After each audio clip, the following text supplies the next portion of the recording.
Hello, મારી ચેનલમાં તમારું સ્વાગત છે। આજે બનાવીશું હોળીના તહેવાર ઉપર બનતા રબડી માલપુઆની રેસીપી, જે એકદમ સરળ છે બનાવી। તો ચલો પરફેક્ટ માપ અને સરળ રીત સાથે રેસીપી શરૂ કરીએ।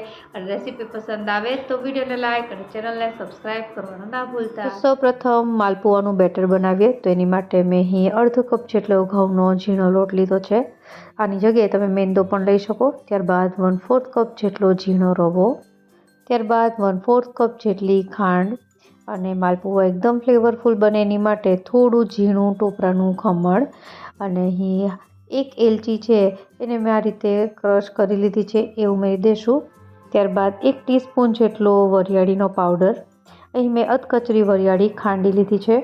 હવે અહીં એક કાજુનો ટુકડો છે, એ થોડું માલપુઆને ક્રન્ચી બનાવશે, તો અહીં એકદમ ઝીણું સુધારીને એડ કરી દઈશું।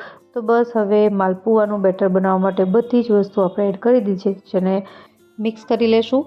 હવે બેટર બનાવવા માટે મેં અહીં દૂધ લીધું છે, તો અહીં દૂધ છે થોડું થોડું એડ કરતા જવાનું અને વિસ્ક કરતા જવાનું।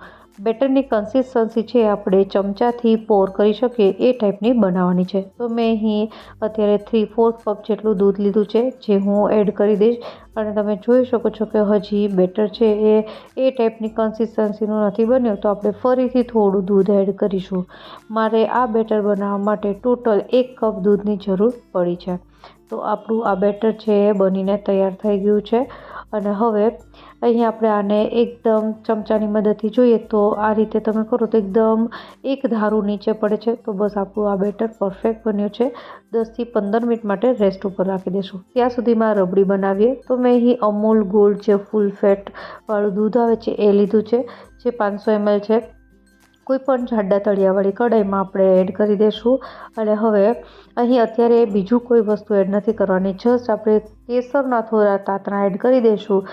અને હવે એને સારી રીતે ચલાવતા રહેવાનું છે, જ્યાં સુધી એના ચોથા ભાગ સુધી ન આવે ત્યાં સુધી આપણે એને ઉકાળવાની છે। આપણે ખાંડ છે પાછળથી ઉમેરીશું। તો હું અહીં એને એક બીજા ગેસ પર લઈ લઈશ અને આપણે માલપુઆની ચાસણી બનાવી લઈએ। તો ચાસણી બનાવવા માટે અહીં મેં 1/2 કપ જેટલી ખાંડ લીધી છે અને એટલું જ પાણી લેવાનું છે, એટલે કે 1/2 કપ। ત્યારબાદ 2 એલચી છે એ એડ કરી દઈશું, જેનાથી ચાસણીમાં સુગંધ સરસ આવશે, અને થોડું કેસર। હવે આ ચાસણી આપણે કેવી બનાવવાની છે, જે તમે હાથમાં લઈને આમ અડો તો એ ચીકણી લાગવી જોઈએ। તો અહીં કોઈ તાર નથી લેવાનો, જસ્ટ આપણે ખાંડ અને પાણી છે બંને મિક્સ કરી અને ખાંડ ઓગળી જાય ત્યારબાદ ફક્ત 3 થી 4 મિનિટ માટે ઉકાળશો, એટલે આપણી આ ચાસણી તૈયાર થઈ જશે। તો તમને હાથેથી ઓડીને બતાવું તો એકદમ સરસ ચીકણી થઈ ગઈ છે। તો આપણી આ ચાસણી તૈયાર છે। ગેસ બંધ કરી દઈશું અને એને સાઈડમાં લઈ લઈએ। અને હવે માલપુઆ તળવાના છે। તો અહીં મેં એક આ રીતની પોળી કઢાઈ લીધી છે, અને જ્યાં સુધી તેલ ગરમ થાય છે ત્યાં સુધીમાં આપણી રબડી ચેક કરી લઈએ। તો રબડી છે અડધી થઈ ગઈ છે દૂધ બળીને, તો ખાંડ ઉમેરી દઈશું, જે લગભગ 1/4 કપ જેટલી ખાંડ મેં ઉમેરી છે। હવે એને સારી રીતે ઉકાળતા રહેવાનું છે, અને ચોથો ભાગ થાય ત્યારે હું ગેસ બંધ કરીને એને એકદમ ઠંડુ કરી લઈશ।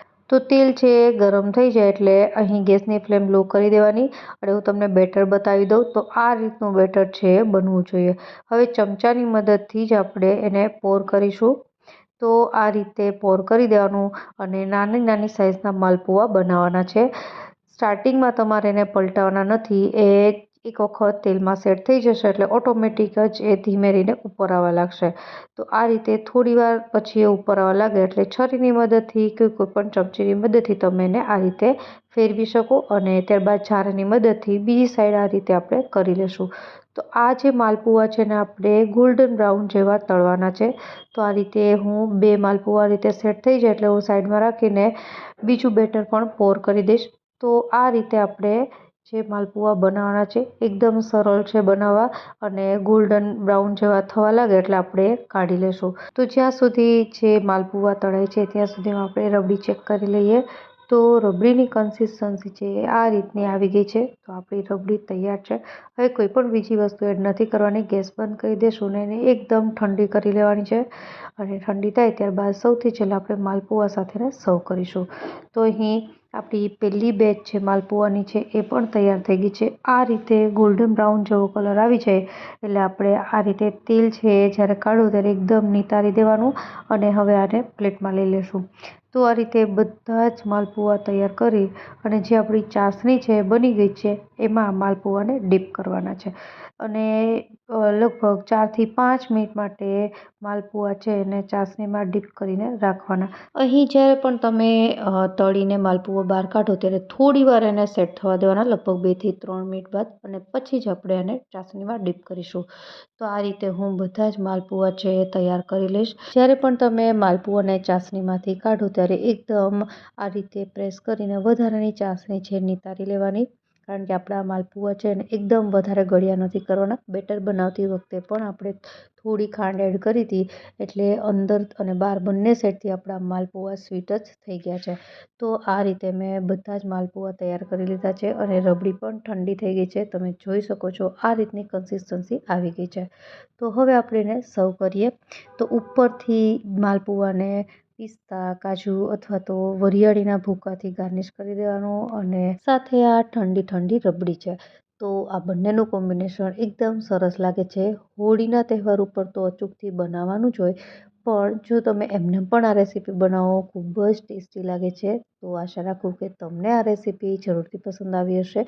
ફરી મળીએ નવી રેસીપી સાથે. ત્યાં સુધી બાય.